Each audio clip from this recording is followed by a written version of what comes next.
Chen Ping harus menemukan cara untuk tinggal di bawah pohon kuno untuk waktu yang lama. Agar tidak menimbulkan kecurigaan orang lain, Chen Ping menarik kekuatan kesadarannya dan pada saat yang sama mengembalikan jiwanya ke posisi semula. Dia memandang pohon kuno di depannya dengan heran. Tidak ada formasi pada pohon kuno tersebut, jadi hisapan yang menyerap kekuatan spiritual banyak biksu bukanlah hasil dari formasi tersebut, melainkan kemampuan pohon kuno itu sendiri. Pohon kuno yang dapat menyerap kekuatan spiritual orang lain sangatlah langka di dunia surga dan bumi ini. Chen Ping hanya pernah melihat pohon ini. Tetapi ketika jiwa Chen Ping kembali ke bentuk aslinya, di ruang pohon kuno, cahaya putih perlahan mengembun menjadi penampilan seorang lelaki tua. Lelaki tua itu perlahan membuka matanya dari latihannya. Ruang di dalam pohon purba ini seolah memiliki rasa hampa, namun lelaki tua yang duduk bersila di dalamnya memiliki keselarasan yang tiada taraf dengan lingkungan sekitarnya. Seolah-olah dia adalah penguasa ruang pohon kuno ini, dan seluruh ruang diciptakan olehnya. Ini menarik. Biksu kecil dari alam kesengsaraan ini benar-benar bisa memasuki ruangku. Orang tua itu mengangkat alis putihnya, matanya penuh keterkejutan. Mata lelaki tua itu sepertinya mampu menembus segala sesuatu di seluruh kota binatang, dan seluruh kota binatang muncul di matanya. Anak ini sebenarnya memiliki aura manusia dan iblis di tubuhnya, dan dia memiliki aura ketiga klan. Sungguh jenius. Mata lelaki tua itu sedikit menyipit dan dia menjadi sedikit penasaran. Saya melihat lelaki tua itu mencubit jari-jarinya, dan cahaya spiritual di atas kepalanya terus berkedip, dan itu benar-benar mulai membentuk sebuah gambar. Dan adegan ini sebenarnya dimulai saat Chen Ping memasuki kota binatang. Dari Chen Ping memasuki kota binatang, hingga mengikuti Liu Zhongnan dan perpisahan mereka, semuanya ditampilkan di layar. Namun, apa yang terjadi di luar kota binatang tidak muncul dalam gambar. Kemudian dia bertemu Yao Mei, menemukan Liu Zhongnan, dan berencana untuk mendapatkan batu roh peri. Bahkan ketika Chen Ping dan Liu Zhongnan sedang menegosiasikan akuisisi di dalam ruangan, formasi pelindung diatur di sekitar ruangan, tetapi mereka masih terlihat jelas di depan lelaki tua itu. Pergi ke restoran nanti, atau bahkan memukuli Qiu Yu, tidak bisa lepas dari pandangan lelaki tua itu. Jika Chen Ping melihat adegan ini, dia pasti akan terkejut, karena semua yang dia lakukan di Beast City terungkap sepenuhnya di depan orang tua itu. Bahkan adegan Chen Ping bermesraan dengan roh pedang Zhongli di penginapan tidak bisa dihindari. Kemudian, Chen Ping memasuki penjara dan mengikuti Bai Cheng bertarung. Ketika naga emas muncul di belakang Chen Ping dan kekuatan naga itu meledak, mata lelaki tua itu jelas berubah. Ternyata dia adalah anak naga. Pantas saja, orang tua itu melambaikan telapak tangannya dengan ringan, dan pemandangan itu tiba-tiba menghilang. Orang tua itu menutup matanya lagi dan berkultivasi, seolah-olah dia belum pernah bangun. Saat Chen Ping berada di bawah pohon kuno, alisnya berkerut, dan tubuhnya terasa sangat tidak nyaman. Aneh sekali, kenapa aku merasa kamu sedang memata-mataiku? Chen Ping berkata dengan bingung. Tapi ini di dalam penjara, dan dia dikelilingi oleh narapidana dan biksu, dan mereka tidak diperbolehkan dengan santai mengirimkan kesadaran spiritual mereka untuk menjelajah. Saya yakin tidak ada yang berani memancarkan kesadaran spiritual untuk mendeteksinya. Bahkan jika ada, dengan kekuatan kesadaran ilahi Chen Ping, saya yakin orang-orang itu tidak akan dapat mendeteksi apapun tentang Chen Ping, tetapi mereka akan mendapat serangan balik dengan kekuatan kesadaran ilahi Chen Ping. Terlebih lagi, ada Raja Iblis Ciyun di lautan kesadaran Chen Ping, iblis dari surga tingkat 8. Yang kekuatan kesadarannya dapat menjelajahi lautan kesadaran Chen Ping tanpa diketahui. Wah, kamu dimata-matai. Kali ini, Raja Iblis Ciyun berkata kepada Chen Ping. Siapa itu? Kenapa aku tidak menyadarinya dalam kesadaranku? Dan kamu tidak membantuku memblokirnya? Chen Ping berkata dengan heran. Sial, saya tidak menggunakan kekuatan kesadaran ilahi untuk menjelajahi lautan kesadaran Anda. Apa yang bisa saya bantu untuk memblokirnya? Raja Iblis Ciyun berkata tanpa berkata-kata. Umumnya, jika Anda ingin mengetahui sesuatu tentang pihak lain, Anda akan menggunakan kekuatan kesadaran ilahi untuk menjelajahi lautan kesadaran pihak lain. Anda dapat mengetahui beberapa situasi pihak lain dari lautan kesadaran pihak lain kesadaran. Ini semua dilakukan oleh orang-orang dengan kesadaran spiritual yang kuat untuk mendeteksi orang-orang dengan kesadaran spiritual yang lemah. Jika perbedaannya sangat besar, banyak beku bahkan tidak menyadari bahwa mereka telah diselidiki. Jika Anda tidak mengeksplorasi kesadaran spiritual Anda, bagaimana Anda bisa mengetahui detail pihak lain? Jika dia tidak menjelajahi lautan pengetahuan, lalu di mana dia menjelajah? Chen Ping bertanya dengan heran. Bagaimana aku bisa tahu? Jangan lupa bahwa aku hanyalah sisa jiwa yang bersemayam di lautan kesadaranmu, bukan Raja Iblis yang Maha Kuasa. Jika kamu ingin tahu lebih banyak, bantu aku mengumpulkan semua tulangnya dan biarkan aku terlahir kembali. Lalu aku bisa menjadikanmu penguasa dunia ini. Kata Raja Iblis Ciyun. Chen Ping tahu bahwa Raja Iblis Awan Merah sedikit marah.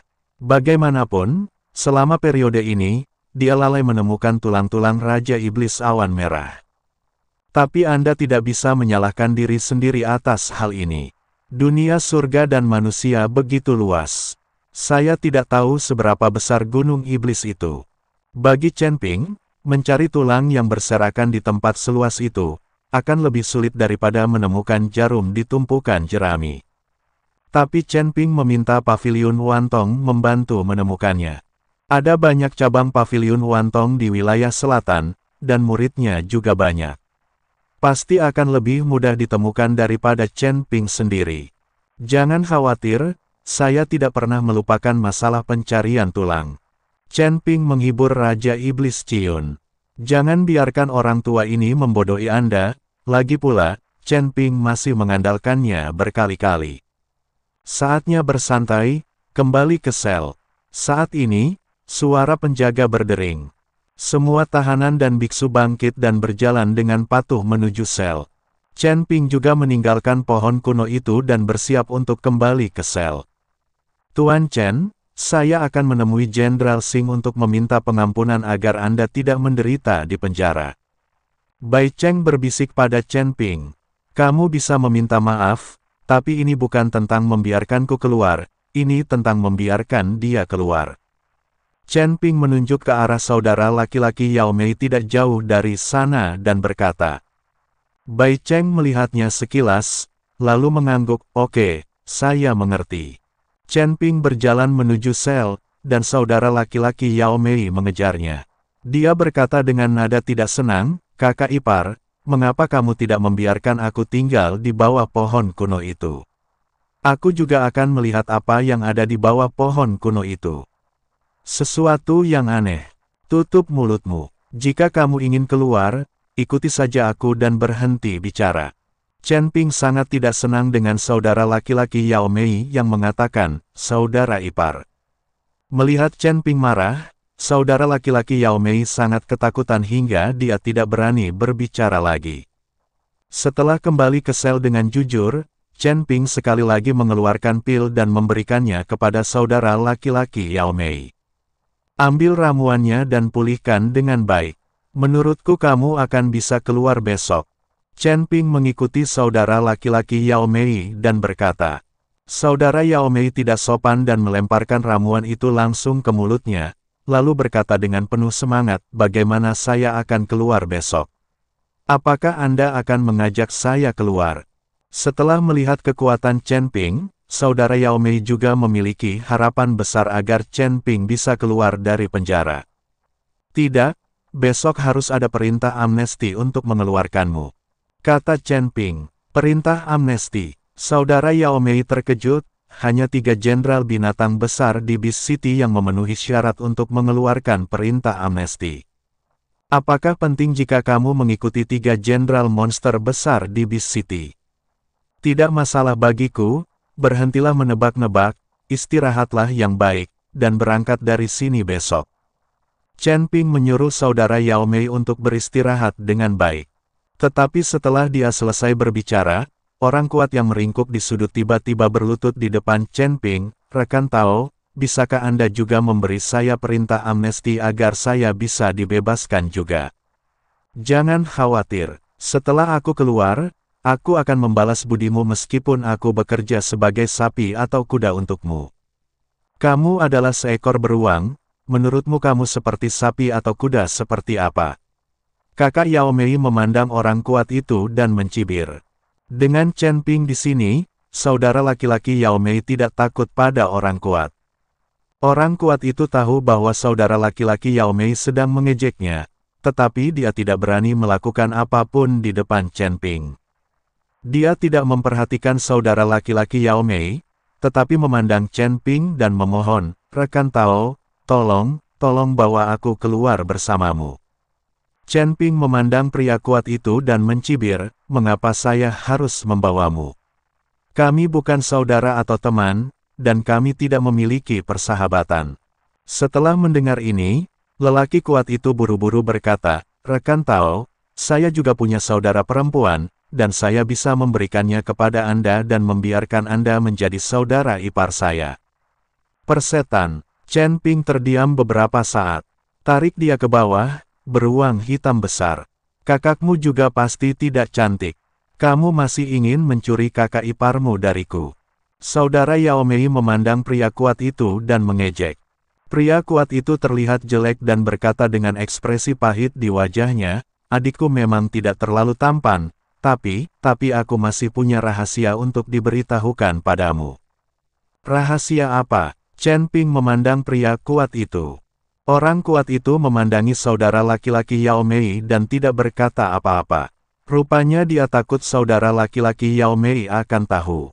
"Tidak apa-apa, katakan saja padaku," kata Chen Ping. "Rekan Tao, saya tahu tentang tambang Vena spiritual dari batu roh peri.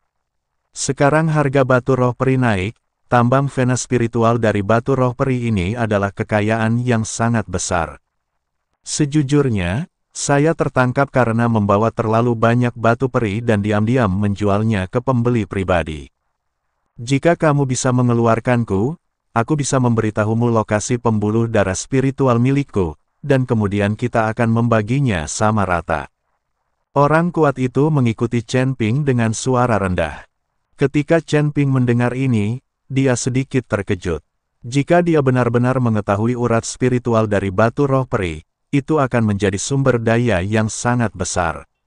Ini jauh lebih cepat daripada membeli sedikit demi sedikit dengan koin roh emas ungu. Hanya saja Chen Ping tidak tahu apakah yang dikatakan orang kuat ini benar atau salah. Berhentilah bicara yang tidak masuk akal di sini. Dimanapun ada tambang Vena spiritual dari batu roh peri di seluruh kota binatang, itu telah ditambang sejak lama. Hanya ada batu peri sporadis yang tersisa, semuanya diambil karena keberuntungan. Bagaimana bisa ada urat spiritual yang menjadi tambang batu peri? Jika itu benar, orang-orang dari istana Tuan Kota akan mengirim orang untuk menempatinya. Saudara Yao Mei mendengus dingin, sama sekali tidak mempercayai apa yang dikatakan orang kuat itu. Lagi pula, dia sudah lama tinggal di sini dan belum pernah mendengar ada orang yang menyebut nada spiritual milikku ini. Hanya karena kamu tidak tahu, bukan berarti tidak ada. Tahukah kamu apa yang ada di bawah tanah di kota binatang buas ini? Orang kuat itu membalas kepada saudara Yao Mei. Saudara Yao Mei tercengang, tetapi dia masih terlihat sedikit tidak yakin. "Bagaimana aku bisa percaya kamu mengatakan yang sebenarnya?" Chen Ping memandang pria kuat itu dan bertanya, "Rekan Tao, Anda bisa keluar dan memverifikasi. Nama saya Xiong Kuo, dan nama saudara perempuan saya adalah Xiong Ying. Kali ini, saya satu-satunya yang memasuki kota Bis untuk berdagang. Setelah kamu keluar, aku akan memberimu sesuatu untuk dipegang. Kamu pergi mencari adikku, lalu dia akan meyakinkanmu bahwa apa yang aku katakan adalah kebenaran." Xiong Kuo mengikuti Chen Ping dengan suara rendah. Chen Ping memandang Xiong Kuo dan sepertinya dia tidak menipu dirinya sendiri, jadi dia mengangguk dan berkata, "Oke, selama kamu tidak menipuku, aku akan mengeluarkanmu dari penjara." "Jangan khawatir, Rekan Tao, saya pasti tidak menipu rekan Tao. Ini adalah liontin giok yang saya pakai. Ambil liontin giok itu dan pergi ke kota binatang 100 mil barat daya. Anda dapat melihat pohon besar. Saya adikku ada di pohon itu. Tunggu aku di dalam gua. Selama kamu memberinya liontin giok ini dan menjelaskan situasinya padanya, dia bisa membuktikan bahwa apa yang aku katakan itu benar. Xiong Kuo menyerahkan liontin giok kepada Chen Ping dan berkata, "Oke." Chen Ping mengangguk dan mengambil liontin giok itu. Saudara Yao Mei sedang berdiri, terlihat sedikit gugup. Lagi pula, dia tidak bisa mendapatkan apapun darinya, apakah Chen Ping masih akan menyelamatkannya? Dia hanya memiliki satu saudara perempuan, tetapi dibandingkan dengan saudara perempuannya sendiri yang memiliki pembuluh darah spiritual batu roh peri, dia tidak berharga. Jangan khawatir, aku akan mengeluarkanmu besok. Chen Ping melihat ekspresi ketakutan kakak Yao Mei dan berkata sambil tersenyum. Setelah mengatakan itu, Chen Ping pergi beristirahat, dan saudara Yao Mei merasa lega.